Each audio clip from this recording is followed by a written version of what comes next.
trying to iron.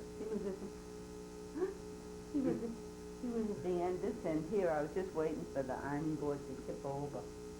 Well, as you can see by the date, it's December 1st, 1990. And it's Star Trek Convention Day. So we'll see you at the convention and around the strip. Say hi, Mom.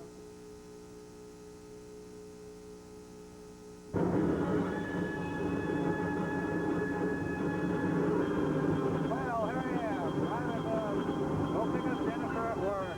That's right, we're going to the Science Fiction Convention today. And boy, are we excited.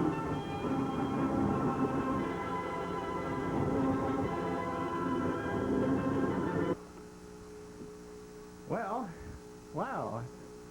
Daytime in Jennifer's room. There's Kumiko. And this is her room. It's actually, I've never seen this light before because I've never been up here during the day. Here's her, you got really cool ceiling fan. And a great mess and everything. Here's little David's room. Here's my rack over stuff I gave him, the turtle.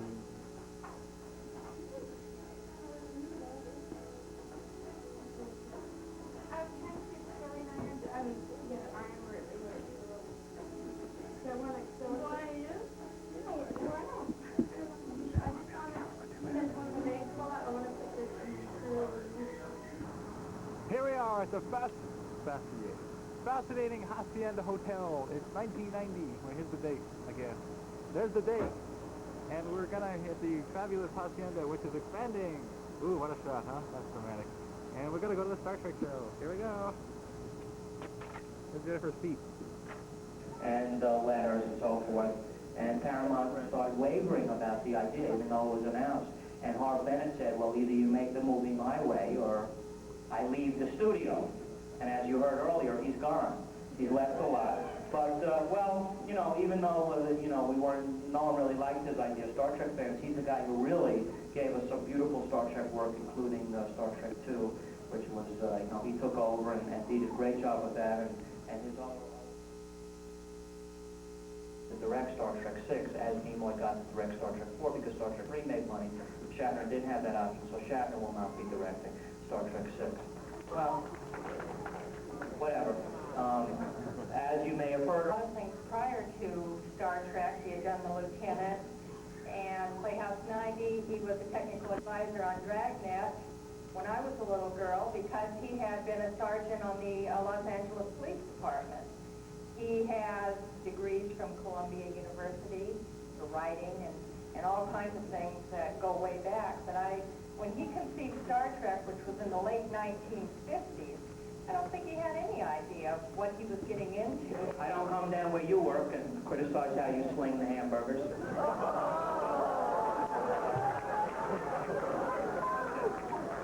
Next we have... That is doing Lieutenant Worf.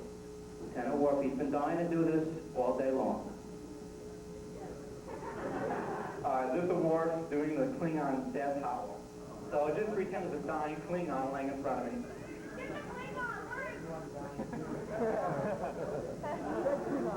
Should go up there.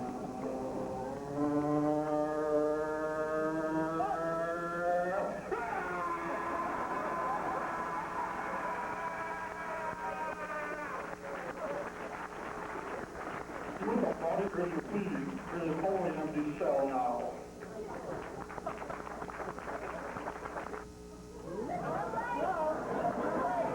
Captain Picard, this is a good possibility. This might be the best imitation in Las Vegas. Ensign Crusher, laying course, Mach. Laying course, 2251, Mach 05. Warp 8, engage.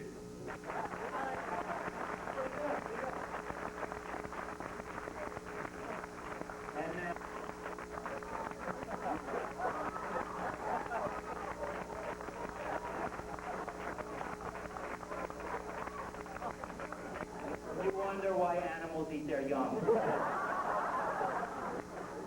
Generation, now you're going to love her in person. Let's give a nice creation. Welcome to Marina, Sirtis.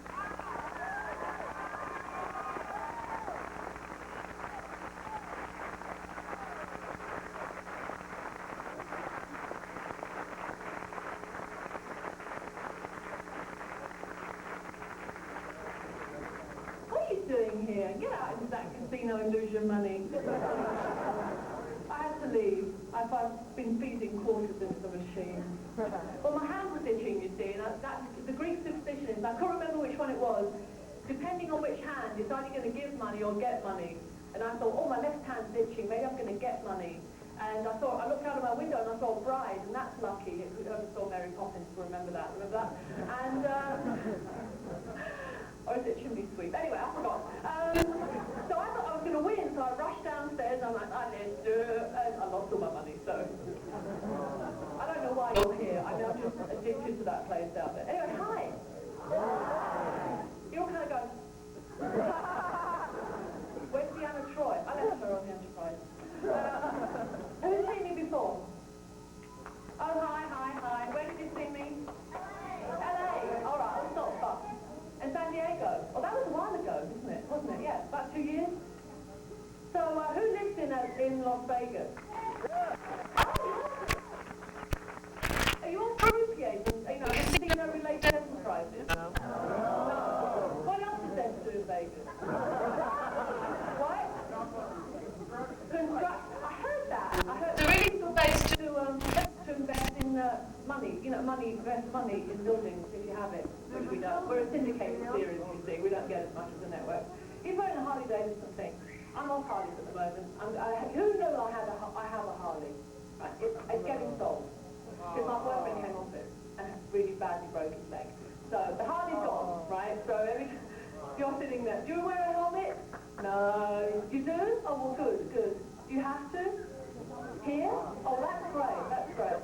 And my boyfriend has pins sticking out of his leg at the moment. They're like this, 6 pins. He calls himself Frankenlamper, because his name's Michael Lamper. He looks like Frankenstein's monster. It's an in-joke. All right. Basically, is Guy Barton in here? No, I told him he could come, that's all. He said that when he was appearing with Robin Curtis last week, she didn't like people that she knew in the room.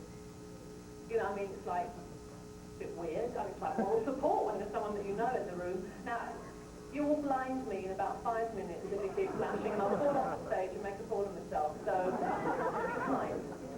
He's videoing it. Hello. You're lucky it's not Gates McFadden here, you know. Should have your guts for garters videoing. Have you spoken to my agent about my fee for this? Oh, no. You think I'm joking?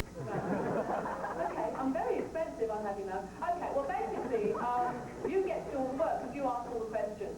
By the way, is Beverly here? Beverly? No, this is a waitress that I know. Not you, no. Sit down. There's a waitress that I know in Los Angeles who comes to the Las Vegas con. I was just wondering if she'd come to this one. I'll kill her when I go back. That's her tip gone. All right. You ask the questions, I answer them, and I'll tell you up front, I will answer anything, okay? Anything. But on one condition, I don't want to go back to work, you know, in 3 weeks' time, to have Patrick Stewart knocking on my door saying, Marina, you did another convention, didn't you? Because you guys have written to him and said, Marina said that you know, so whatever I tell you is in strictest confidence.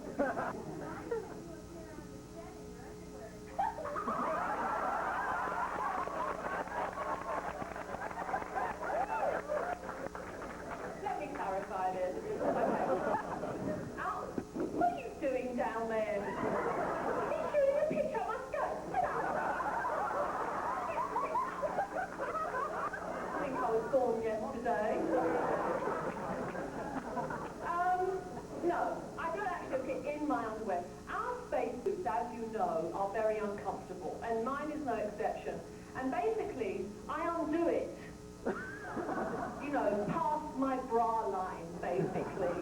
And the bras are not sexy, girls, because they're the real kind of lift, separate, and hold, and first, you know. So, I have to say that I'm not wearing a bra today, all right? And they're okay, aren't they? So, I need the bra. It's just that they like us to have pointy ones, you see. I told you to do everything, didn't I? Anyway, that's how my underwear appears. All right. Keep creeping along now. I've got my eye on you.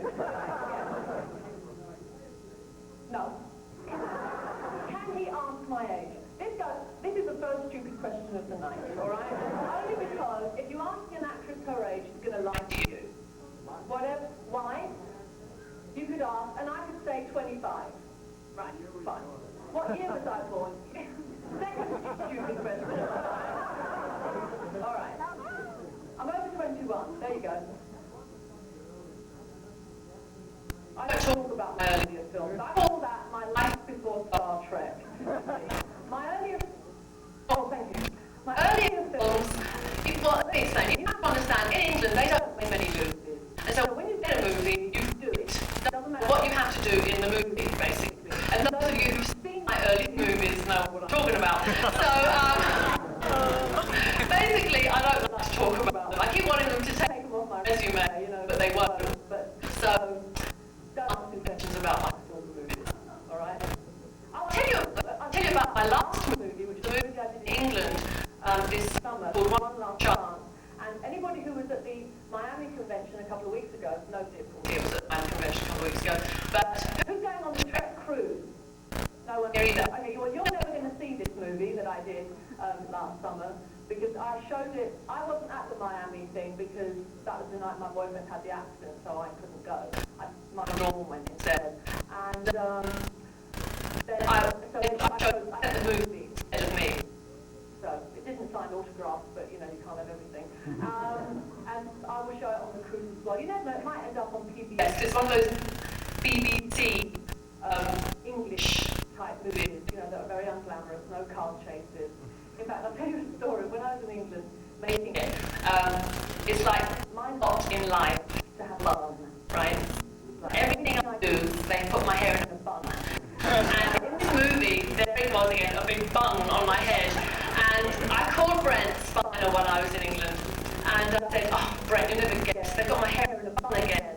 And he said, you know, it doesn't look too bad. We're watching the first season reruns again, and you look okay. And I said, yes, but you know, it's a bun and no makeup. And he said, oh, Lord. Is that how you look when you first come in the morning? And I said, all right, try and be a bit more gracious, love. So, in the movie, I played Finster, who gets kind of involved with a gambler. It's kind of a social comment type of movie. Why don't you write to your local PBS channel and request it? There you go, you might see it then. Yeah, it's right at the back.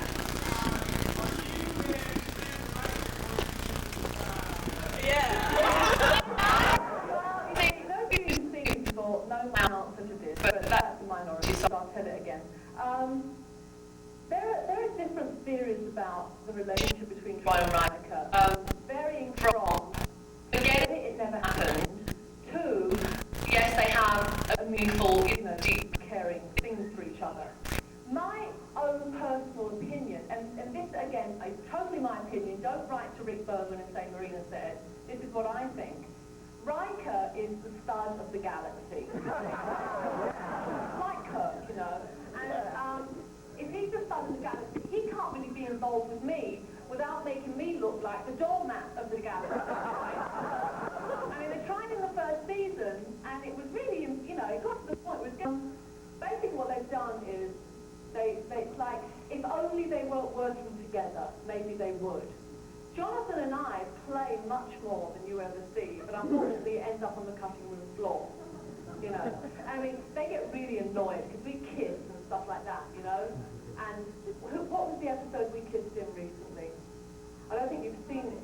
No, there's an episode coming up where my episode. There's an episode coming up which is all about me, and all about Troi. And we kissed in that episode, and the producers hated it. They were really angry because we only did one take, and we kissed in that take, and so there was nothing they could do. It was like there forever. But they don't like it. They don't like it because they want him to be free, as he is next week. And it's not next week that you're going to see. It's the episode we're shooting next week. Free to stop, you know, the bimbo of the week.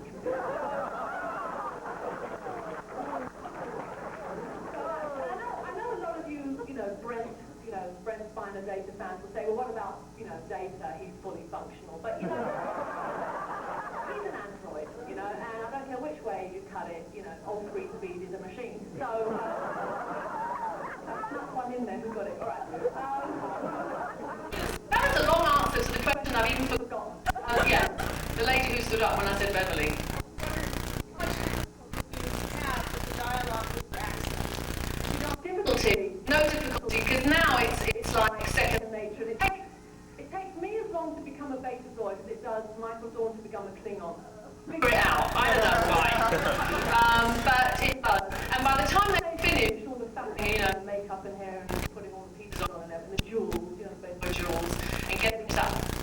comfortable soon.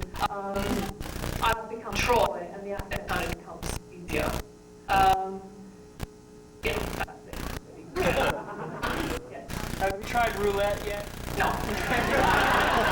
No, roulette is like too many numbers, you know. I'm so indecisive. I'm like, oh no, wait, no, oh wait, no, all right, go on there. No, like that.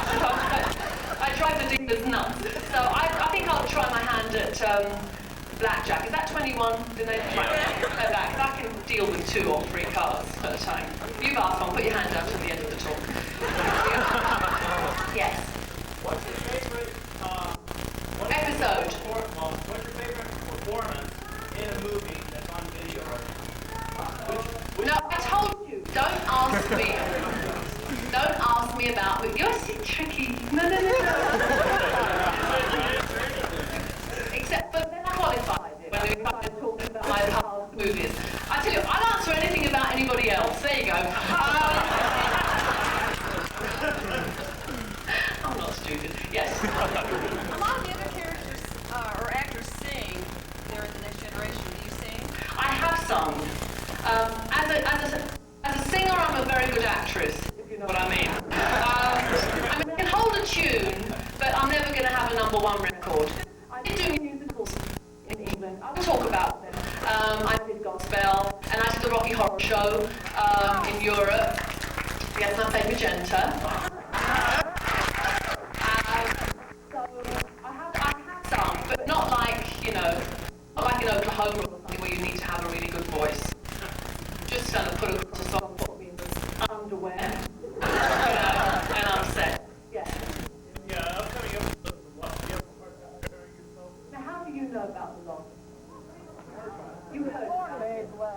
That's probably going to be my favourite episode that I've done, because Troi loses her empathic powers. I can't say it. Her empathic powers, and goes through a total personality change. I mean, you think she changes when her mum comes on board. You wait till you see her when she's not empathic anymore. She turns into the she-devil. So it's really good to do that, because I kind of think Troi is the Linda Evans of Star Trek, like Crystal. Joan Collins would like throw her in the mud and assault her and abuse Troi. I put it tough enough a bit this season, but the producers don't like it. They made me reshoot a scene because I got nasty. I got nasty with Guinan, you see, and they made me reshoot it. How nasty. Well, let's just say she was trying to kind of pour the oil on the, the troubled waters, and I told her to go sling her hook, basically. Mind you, in the Lost, there's one wonderful, I'm mean to the captain. They didn't mind me being mean to the captain. Maybe it's because he's not such a big star as Whoopi Goldberg. They couldn't handle that, you see, Oscar nomination, all that, So they let me be mean to the captain. I had a wonderful line to him, spare me the inspirational anecdotes. Ooh. And that's what I like about Troi and Picard's relationship. She's the only one that can tell him off.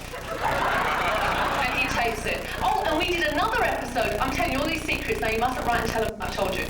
We did another episode, the last one we shot, where it was implied that Picard and Troi had a thing.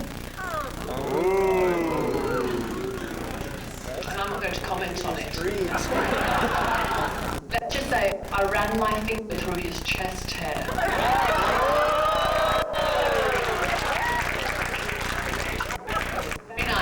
Very nice, actually. As I went downwards, girls, he kind of went and sucked his stomach in. Secret. Yes.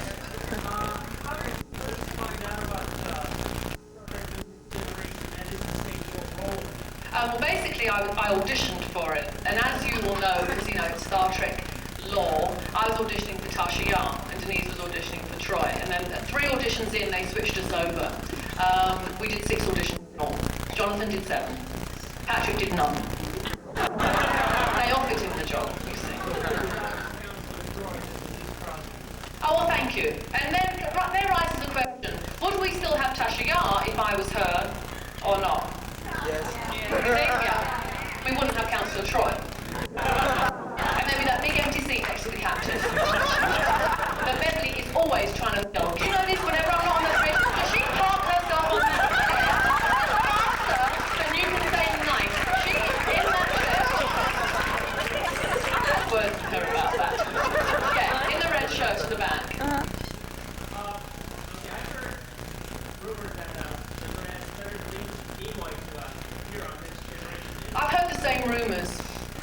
I don't think we can afford him.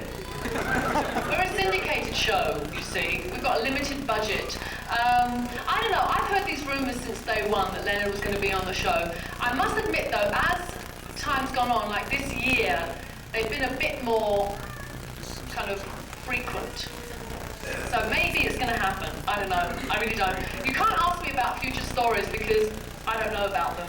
We start a new show on Monday, and we got the script yesterday, and I haven't read it yet. So, you know, I'm not in it very much. You know, it's like BS, BS, BS, my line. Okay.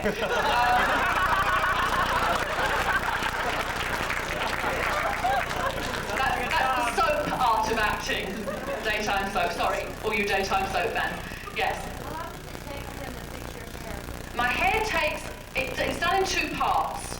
We put like this part, we hide it in a bun, you see, and then we kind of tease the front part to get that horrible roll thing that looks like it's made out of cardboard or something. And then I go into makeup. That takes about 25 minutes. And then I go into makeup, because they tease it to death. It's like, get it nice and stiff. Spray, more product, you know, it's like... and then I go into makeup, which takes about 35 minutes, and then I go back into hair, and they put the piece on, and they put the jewels on, and then we'll spray. We're sprayed to death on the show, even the boys. In fact, the boys are sprayed more than the girls, I have to say. Jonathan has more product on his head than all the rest of us put together. Because they want him to look perfect, you see. Sure, yeah, yeah. And he does, yes. Yes, you. But wait a minute, I pointed to somebody else. You can go next, whoever it was. Okay, the little boy there. Hello? Next to the guy in the hat. Yeah, you. Who do I think is sexier? How old are you?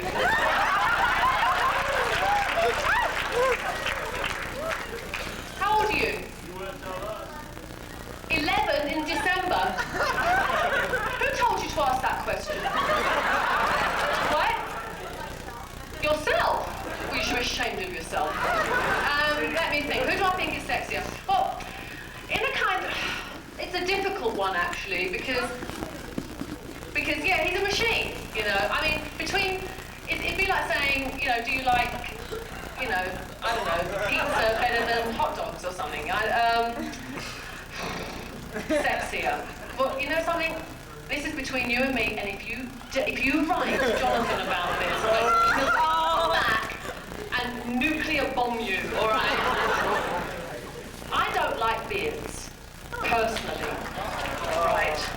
So between beards and a gold person, I would go for the gold person, purely because, no, wait, that powder gold stuff doesn't give me a rash. Cold sore, as you have no doubt noticed. Have you just noticed that I've had a cold sore occasionally on the show? You have? They always shoot, I mean, it's the only time I ever let them shoot me in profile, really, so, because of the nose, you see. Yeah, so I don't like to kiss men with beards, basically. So that's the only reason why. Now, who else was asking me? Here, yeah. The data's a machine. I'm not prejudiced.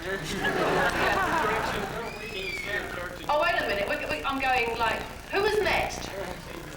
You can't see my eyes. I need my bang thing cutting going. Red shirt, then you, okay? Right. You in the red shirt. What direction do you see your character going as far as your empathic abilities, your psychic abilities?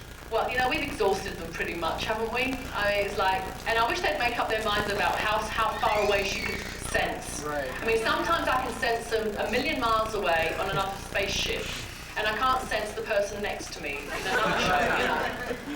Basically, I sense whatever is convenient for that episode. But I will never, ever again say, oh, the pain, right?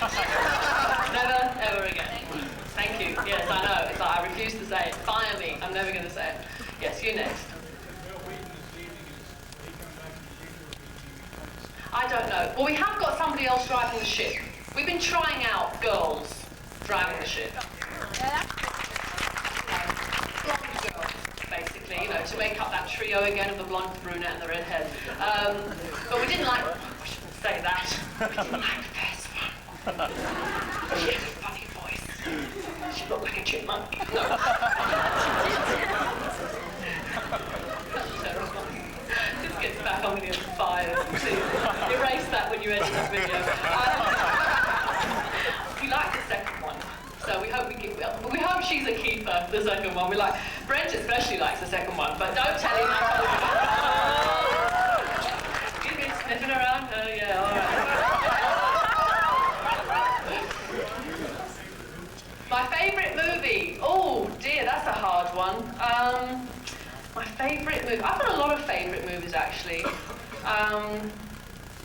Let me think. Oh, hang on, all right, well I'm thinking photo opportunity, wait a second. It's solid, okay, right. I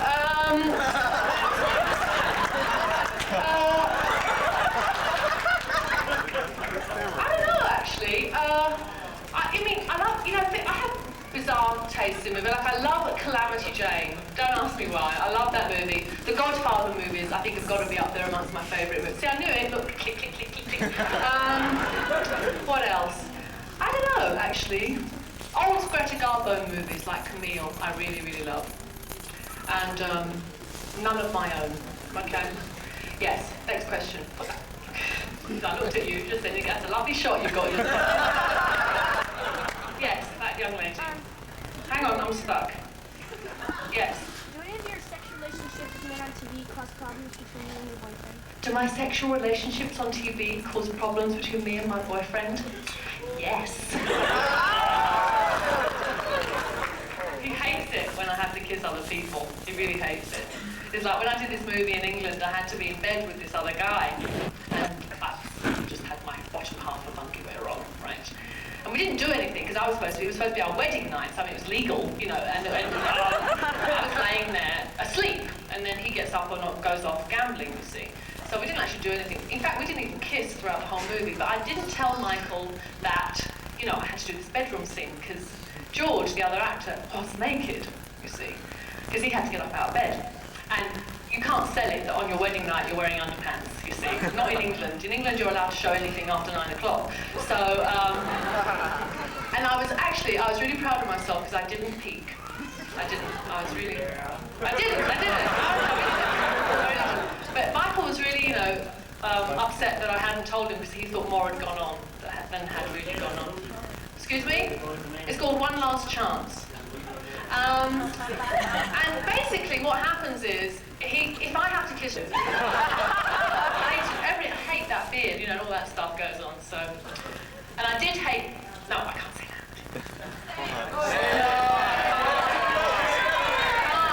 I did have to kiss somebody, and they said, I'm not going to tell you who it is, but they said when they saw the rushes, you know, the dailies, you know, the day after they sit and watch all the stuff that we filmed the day before, after every take I was going like this. But I'm not going to tell you who it is. Because it's another actor who I actually think is a wonderful actor, and you know, it couldn't get back. Well, how many people did I kiss? I mean, it doesn't take a lot to work out. We lost count. You lost count. Oh, thank you very much. So you're a Tasha Yar fan, are you? God, I want to sort this out. Now, I'm going to do my empathy psychology bit here with you. Now, what have you got against Councillor Troi? Come on, spit it out. I can take it. People told me I was dull and I didn't split my wrist, so, you know. Come on. She's so embarrassed. The thing is, you have to learn. I can pick on you as good as you can pick on me, right? So, just bear that in mind. The creation people will tell you all about me later on. Yes? In the episode of the child, was it really hard? Was it hard when the child died at the end? Yeah, that whole episode was really, she asked if it was hard when he died at the end. Well, what was hard was to maintain a kind of emotional level to a light, you know, when he turned into a light, and all the special effects men are going, look to your right, look to your left, you know, and all that kind of thing. And it's really hard when you're dealing with special effects to be emotional. But that whole episode was really weird because it was the first episode of the second season, and we'd just come back from a 6 months writer's strike. I think it was, we had 6 months off. And the first day back, we filmed some of my pregnant stuff, so I was like this, you know, with the lump. And people, it was so real looking that people came up to me and went, "Oh, Marina, oh, I didn't know. I didn't know you got married." And I was like, no, I didn't get married. But it was really bizarre the way all the men on the set changed towards me, even though they knew it was not real, you know? I mean, Patrick stood up when I walked onto the bridge. Down, what are you doing? So it was really bizarre. It meant some. I'm going to have a little survey here. Men, who do you think that a pregnant woman looks sexy? You see, well, I've got to tell you, the Star Trek people are like these perverts here. They thought I looked sexy. I couldn't believe it. Anyway, and so, but the one thing that did happen that was really bizarre was even though I had a pretend lump, which didn't actually weigh very much, I got backache. I got terrible backache. So I know that I'm going to get backache, you know, when I have a baby. Yes.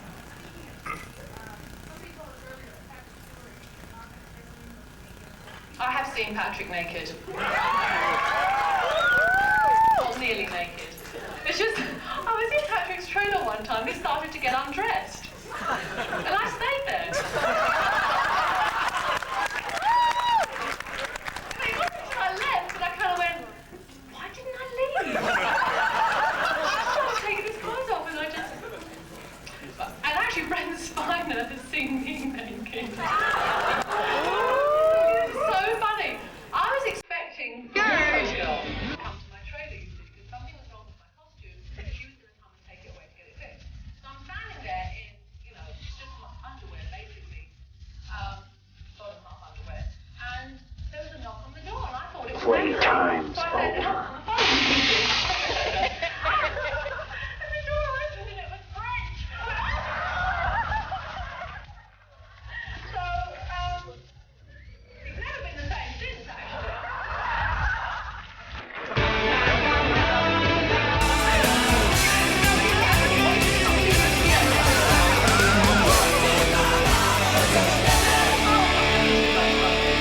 We interrupt this program to bring you a special news bulletin. We now go live to our action reporter who's standing by on the scene in Hill Valley.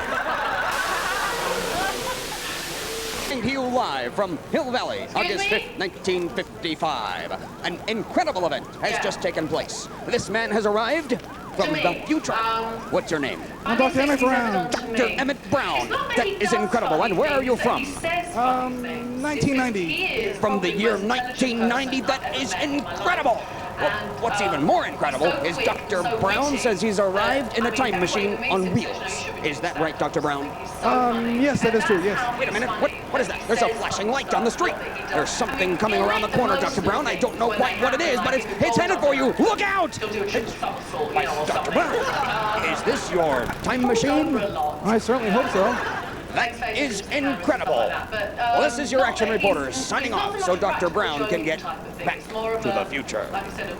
Doctor, do they always make you dress like this? Oh no, I dress like this by choice.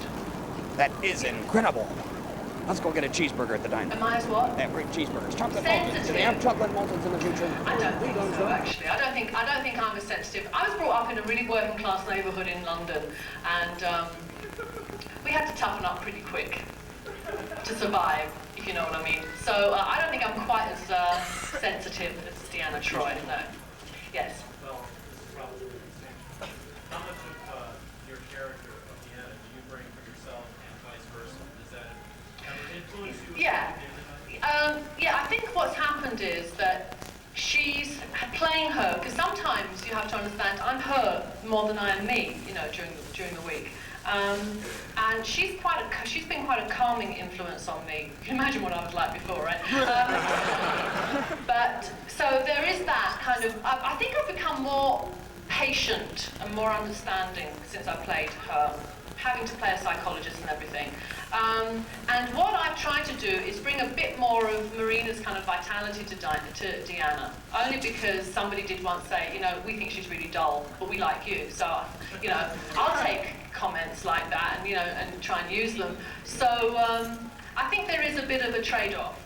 It's really funny because each of us sees in the other characters that they are very similar to the people who play them, but we can't see it in ourselves. You know, it's like you can always give other people advice, but you can't solve your own problems. It's that kind of thing. So it's really interesting. Yes. Yes. Are you looking forward to making like the movies, you know, put on the silver screen and? Oh yes. And earning the big budget. Oh, the big bucks. The mega big bucks. But you know, they earn. I mean, actually, I don't know how much they earn, but I know that you know the top 3, they earn a lot of money.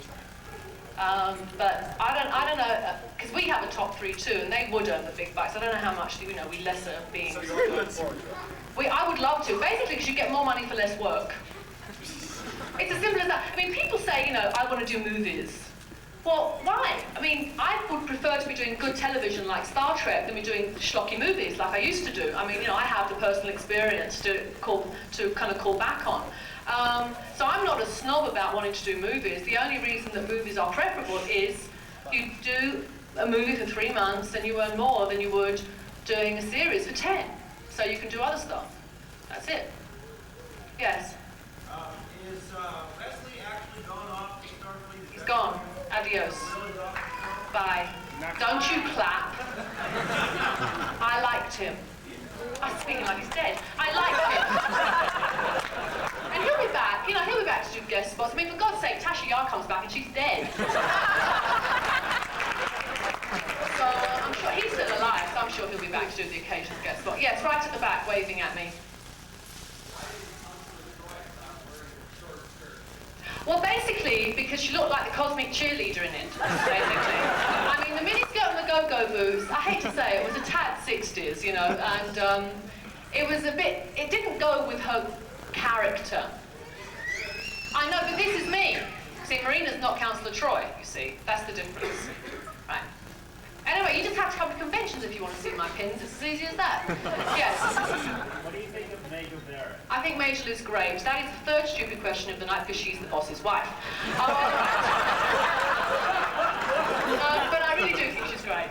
I do. She's my LA mom. And in fact, we were going to see, you know, I had an invite to her house for Thanksgiving, which I understand is a really family thing because we don't have Thanksgiving in England because you guys are giving thanks that you got away from us, remember? Yeah, so we don't have it. In fact, I really insulted Jonathan the 1st season because I didn't know, I thought Thanksgiving was like Halloween or something, you know, just a little kind of playful holiday. And he said to me, would you like, as you're on your own, you know, to spend Thanksgiving with us? And I went, yeah, sure, okay, didn't think anything of it. And then made other plans, you know, and on the morning of Thanksgiving, he kind of went, well, do you want directions to my house? And I went, well, actually, I'm not coming. And he went, what? And it's only now that I realise, you know, he didn't speak to me for a few weeks after, that I realised what a big mistake I'd made. But what was I talking about? Oh yes, Major Barrett and Jean had invited us to their house for Thanksgiving, so we really are like a family. Yes? You know what Bill Wheaton will be doing now that he's on Star Trek? He's going to be a major movie star, basically. I mean, he keeps coming in, you know, with scripts under his arm. And we say, oh, hi, Will, what are you doing? Oh, well, I've just come to read from movies, you know. Okay, bye, Will. But he's going to be... He did a movie with Lou Gossett, and that should be coming out soon, called Toy Soldier or something, and I'm sure he's doing a bunch of other... I mean, Guy's the one to ask about Will, because they're really good friends. Yes?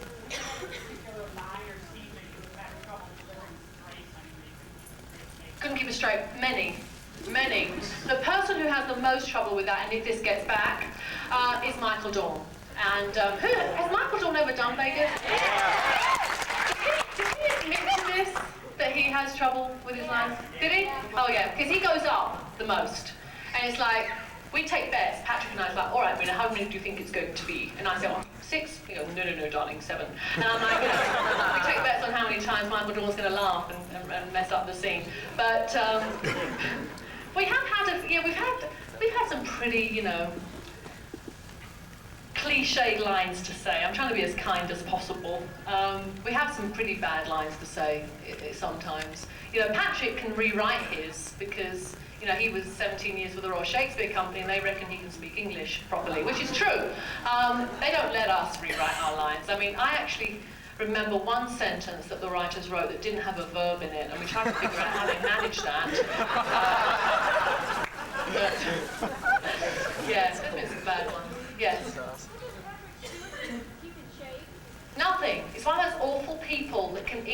doesn't gain an ounce, and I hate it for it. You know, I'm like running around the lake and going to Jane Fonda's and all this stuff. And he's like, oh, well, I'll just have one chocolate biscuit today. And I'm like, you know, chocolate biscuits, we call cookies biscuits in England. I have to explain that. Now, oh, hi, it's a baby.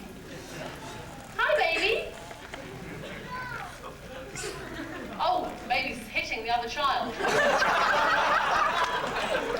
It's a little girl hitting a little boy. Keep going, right on, sister. She's so cute. She's not interested in this stupid person on stage in black, not even in a bright colour to attract her attention. Yes. Yes, you. The episode where Rice got 16 years of his life. Oh, yes. And you aged a little bit. Yeah, 16 years we aged officially. What do you think that's what you're going to look like when you age 16 years? Well, what I want to know is why in the 24th century Troi didn't reach for the bottle of dye for her hair. Because, you know, I felt like that newsreader, Kathleen, what's her name? You know, I've never been able to understand why she doesn't dye that thing in her hair either. I couldn't understand that. But, yeah, because I look like my mum with all that stuff on. I mean, I thought actually it didn't look that bad because they lit us, you know, really perfectly so the girls wouldn't have a conniption. But it was really interesting. I hope I look as good as that actually in 16 years' time. Yes?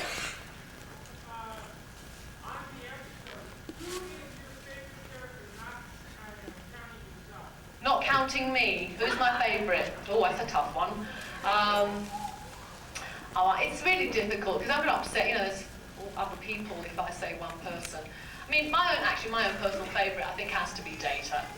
It does. Only because, you know, he's funny and that usually gets a bigger round of applause, I have to say.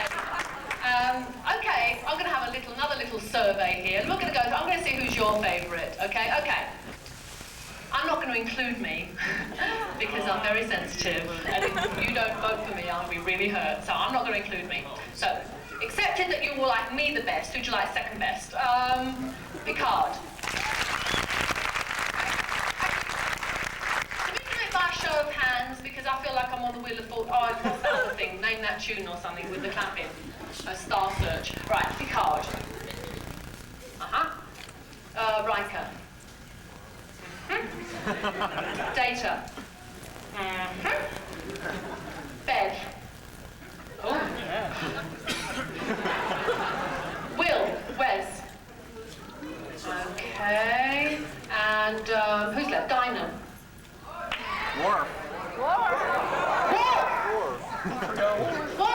And Geordie. Well, I have got to say, it's between Data and what? Pulaski. Okay, Pulaski.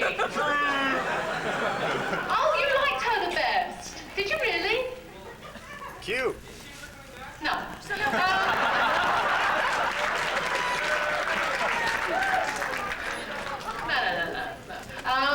She's on LA Law now, on a network show, earning the big bucks. Oh, she was. I know she's still on it. Oh, yes, she is. She's going to be Richard Dysart's love interest. Did you know that? Yeah, because they want people to think that people over 60 still kiss. Not that Diana's over 60, that he is, you know, and have relations. They do. Who said that? Do they? Really? We got something to look forward to then. Good. Okay, I'm pleased. All right. Yes. Where would you like to see the character go? Into the captain's chair. No, actually, into a half hour with. I've got these ideas for a half-hour sitcom after Star Trek. My ideas, basically, like the Zoid and the Droid. You know, or the Droid and the Zoid. I don't mind which bidding I get.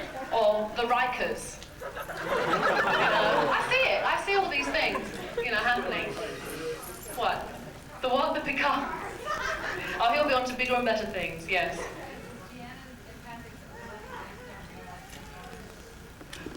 Well, you know, I think, apparently I think she is, based on people that actually exist that are like that.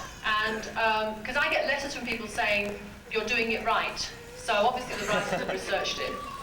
Because, and I've met people at conventions who've said, that's what I do. So they exist. It's I don't know. Excuse me. Where are you going? Where are you going? To the bathroom. No, you're not, because you don't go in threes to the bathroom. Only girls go to the bathroom. Now, I just have to say, if anybody's going to go and stand in the autograph line, please don't. Only because I sign everybody's autograph anyway, so I get really hurt when you walk out in the middle of my talk. And I never forgive you. I can see you leaning you against the back of that chair thinking I'll sneak out, which is not looking. I'm going to stay facing in this direction the whole rest of the talk. Glancing to the side here to point at people. Yes. No, you've asked. Put your hands down. Yes. I'm watching still. Yes. In the episode Future Imperfect, we saw Troi for the first time in a regular uniform, and I thought you looked great in it. Are we going to ever see her in a regular uniform again? In 16 years' time. I'll be back in a regular uniform. In fact, the reason why, I'll tell you this bit of Trek trivia, the reason why I didn't originally wear Starfleet uniform after the Cosmic Cheerleader outfit was because I was bigger then. Remember those days when I was kind of chunky? All right. Chunky. I was going to say plump. Pleasantly plump. And it didn't look good. You had a lot of dimples. I had a... Thank you. How do you know? They showed. Chins. I had chins, I seem to remember. But, so it didn't look good, so then they had to design something for me that looked better. And they came up with that ugly grey spacesuit. Supposed to look better. But anyway, that was why I wasn't in Starfleet uniform. Thank you! Actually, Michael Dorn preferred me plump. He keeps saying, you know, put some weight on. And I'm like, no, because he likes his girls voluptuous girls. All right, yes. They can look like linebackers normally, but, you know. No, joking, yes. Well, depends which book you read, actually. I don't know what she is. I mean, I just call her Counselor Troi. When she was, in the first episode, I was a lieutenant commander. So I think maybe I possibly am, but they don't call me it because I'm not in uniform. I don't know, I really don't. You should ask one of the producers that if they ever come to a con. Yes?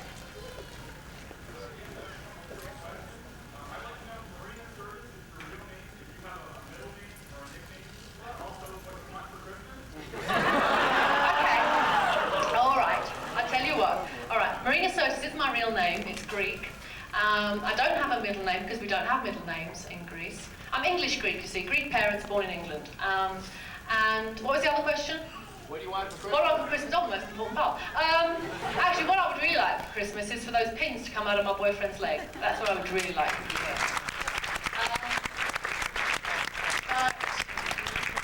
And my nickname is Mina. Because when I was little, I couldn't say Marina, so I said Mina, you see. And that's what everyone calls me. That's the name of my corporation, you know, for tax purposes, Mina Productions. Not you, I'm not talking to you. Oh, you can, yeah, it's the one behind you over there that insulted me that I'm not talking to. How did you feel when they gave you secret lines like, you know, they have a battleship up in front and say, I feel hostility. Oh, he's hiding something is one of my all-time favorites. I call those the Troi stating the obvious lines. I'm surprised that, you know, Picard doesn't turn around and say, no! You know? Troi, tell us something we don't know. You know what I think happens is I think they look through the script and they flick through the pages and they think, oh, Troy's on the bridge and she hasn't said anything in a while. Okay, let's give her a he's hiding something line. Or his smile is hiding his hostility. That was another all-time best. Yeah, those lines, whoever asked those questions are the ones that I have trouble dealing with. But, you know, off camera they do say that, all of them. They kind of go, oh, yeah, right, yeah, of course, oh, no, really? Is he hiding something? All this goes on when I say the line, and I have to try and keep a straight face. Which I do, most of the time. Now I have to say, well, I just want to clear one thing up. Who's seen the blooper reel of the first season? Okay, not many of you, good. What? You don't get them. They're on sale in the dealer's room illegally. Because, and the reason that there aren't any more blooper reels is because they got out and certain members of the cast were a bit upset. But I will tell you about the blooper reels, because I don't care, because I think they're really funny. In the first season of blooper reels, I was the only one to say the F word. Now, I just want to clear this up, right? I am not the only person who ever says the F word amongst the crew of the cast. They all say it, it's just that they hadn't said it on film, all right? So I want to clear that thing up, and I'll tell you a little thing about this. I think it must have been the second year blooper reel. Now, which was I think do you remember the episode? Was it Time Squared? It was called Time to the Second. What was it called, that episode? Time Squared. Okay, originally it was called Time Squared. So Time to the Second. Do you remember when Picard was P1 and P2? We called them, yeah. Well, you remember he was in sick bay and he was like thrashing around. Remember that? And I was kind of thrashing around because I was sensing all the stuff. Well, they edited that to look like,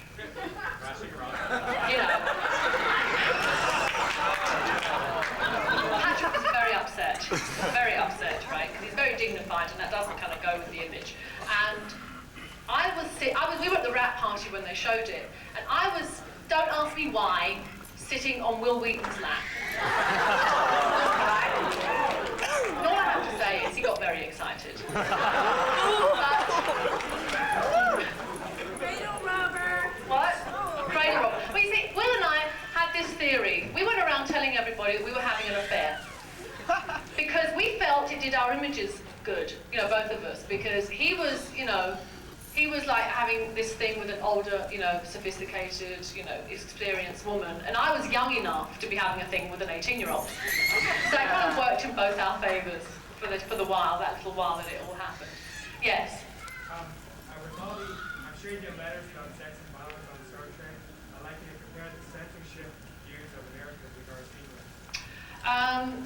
Well, it's really funny because I would say generally you have much stricter censorship in America than we have in England, in as much as the S word goes. You're much stricter about it here. I think basically because you're a much more religious country than England is. Because as I said, after 9 p.m. in England, you can virtually see anything on the screen.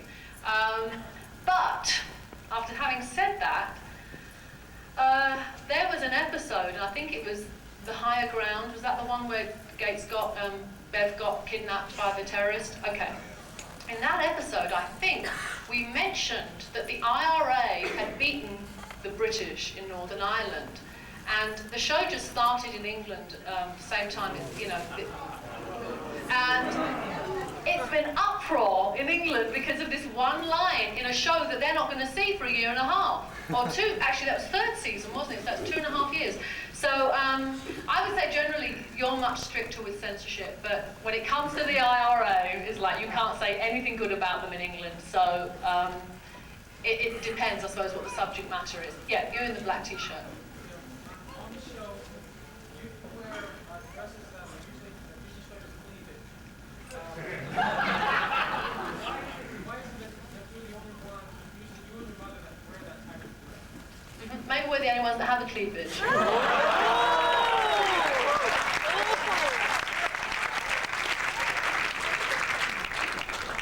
What do you want me to say to that? It's a bizarre question. Where are you going? You're really brave, sneaking out of the second row. Come here, come here. Where are you going? Where are you going? To the bathroom. Don't lie. All right, I sense you're lying. Where are you going? He's got to buy a picture. Well, why can't you buy when we're all finished? You want to get a picture?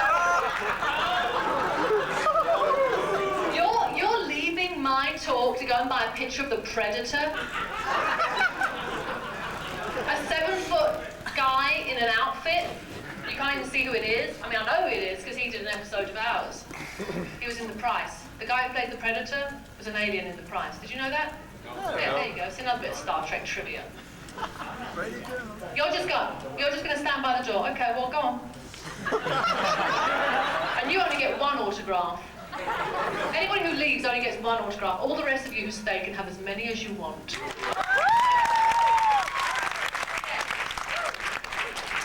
In the data outfit. Do you come across a lot of people that write you that have trouble distinguishing you from your character? Yes. Yes. It's something that all actors, it's not just people on Star Trek, all actors have this problem. And basically, it's just part of the territory when you're an actor. And it says more about them than it does about you. And you have to remember that it says more about how they're, not quite together sometimes. Yes, you haven't asked a question, yes. We were wondering, what was your favorite episode to make, and who was your favorite guest star? Okay, my favourite episode well, I think it's going to be The Lost. Like I said, you haven't seen it yet. But second was The Child, only because I was in it the most, basically. Simple as that. But an episode that I really liked that I wasn't in that much was an episode in the first season. Oh no, my favourite was The Offspring. I loved Ronin. I thought it had everything. I love that episode. It made me cry, and I was in it, So when I was watching it, I really thought it was. And Jonathan directed that, which had that extra added bit of a bonus. Gary's come to get me. How many more? 2 more. See, they do this. Is anyone on after me here? I'm in. Right. Well then. What are you doing tonight? The rest of the evening. Right.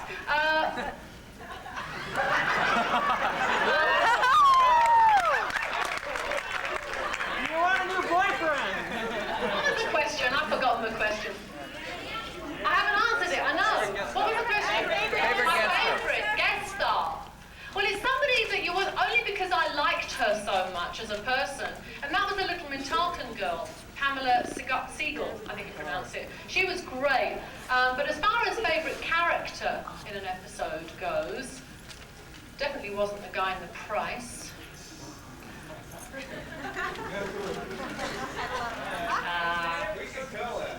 Which one? Oh, yes. Oh, yes. Let me think. I don't know, my favourite... I liked Harry Groner in... what was that episode called? The Tin Man episode. I thought he was... I really liked what he was doing. We've had some good guest stars. We've got, actually, George Hearns next week and Bebe Neuwirth from Cheers. So, I'm wondering if she's going to talk the way, like Lilith, from Cheers. I think that's probably the way she talks. It's really interesting. She's going to be an alien, I think, so that'll be fun. Okay, yes, in the red down here.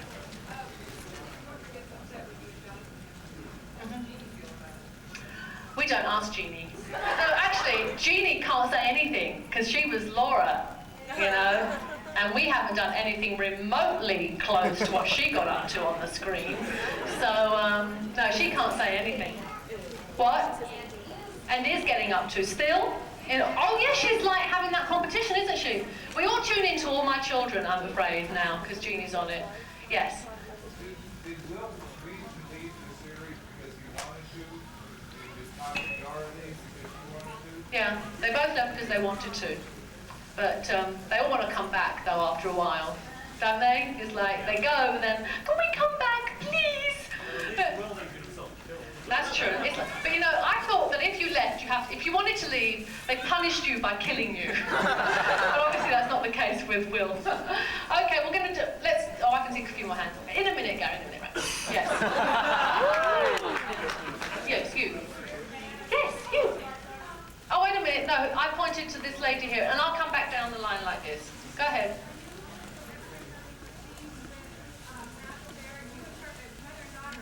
Oh yeah, there's always, because she's the boss's wife, she does get 1 episode a season, you see, it's like in the Star Trek contract. So you know that she'll be back. But I'd like us to do something a bit more, I'd like her to do something a bit more serious next time. Because actually she's a very fine actress and they keep giving her these like outlandish things to do. And I think she'd like to do maybe something a bit more serious. Maybe not, I don't know, but I'd like it. Yes.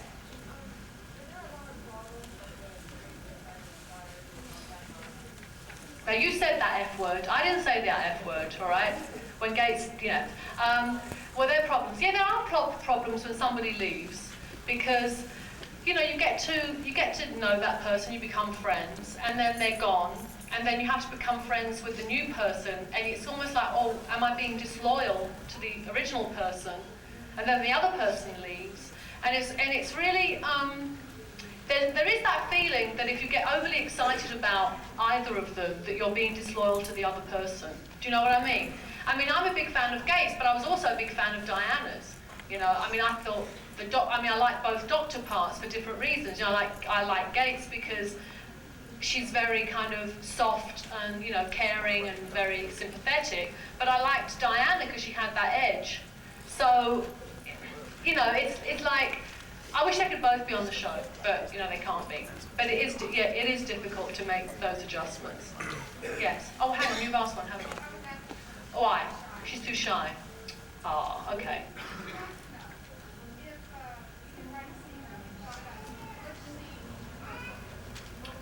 What would I like to do? Well, I see on the holodeck a rock concert. Right? With me and John Bon Jovi. Just to kind of preempt any questions about who I would like to see on the show, that's it. Right? John Bon Jovi, me, right? Like this. No, like that, right? But that's what we really need to see Deanna doing something really out of character, you know, like being a rock star, playing electric guitar or something. Actually, there was a scene in the episode called, I'm amazed I'm remembering all these titles to the episodes, I'm really impressing myself here. Now, the episode called The Enemy, you know when LeVar was down on the planet with the Romulan? Yeah. In the original script, Deanna was down there on the planet with him. And she incapacitated the Romulan because Geordie couldn't see because of all the electro stuff happening in the atmosphere. His visor didn't work, so she was the one that kind of karate chopped the Romulan and did him in. But of course, girls, God forbid, you know, a girl can, you know, do something to a man in this day and age. You know, not only was I not on the planet, I was up on the Enterprise, not, you know, but I got to break Worf's wrist this week. Only because I'm possessed. I'm possessed by an entity. Another entity comes along into Diana's body, through the head this time. I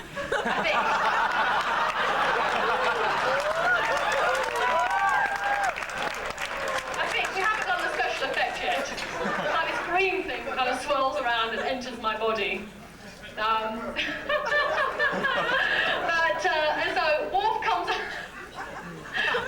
to kind of, you know, get me with his phaser out, as usual. And I just kind of go flip. What did I do? I kind of grabbed his wrist and kind of and threw him against the wall. So not only can Worf not beat any aliens, he can't even beat a girl.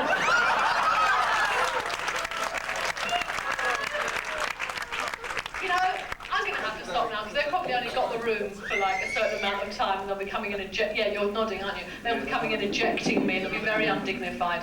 Turn your microphone off, Gary, while I'm talking. I don't want to interrupt this, but I just wanted to mention that Marina's going to be nice enough to sign autographs, so in order to get her out of the room, I'm going to ask everyone when she's finished to please freeze in your place and we'll get Marina to her place of autographing, which is outside by registration, so she doesn't get trampled on the way. Okay, now I just want to say one thing. I'm really upset with the calendar people about the calendar, 91 calendar, and I can't sign the calendar if you bought one. Only because the only picture of me they have in the calendar is me as a Mintaka. And there are no pictures of Jonathan inside, apart from one on the front cover. And I don't know how Jonathan feels about this, but they didn't ask us our permission to use any of those pictures. They just kind of took them. So I'm sorry if you bought one. I'll sign something else for you, even if it's only a piece of paper. But I'm not going to sign the calendar. Thank you for coming to see me. Who's coming back tomorrow? Oh, we're going to have a very empty room. Okay. Well, thanks for coming to see me. Like I said, don't lose too much money on the slot machines. Bye-bye.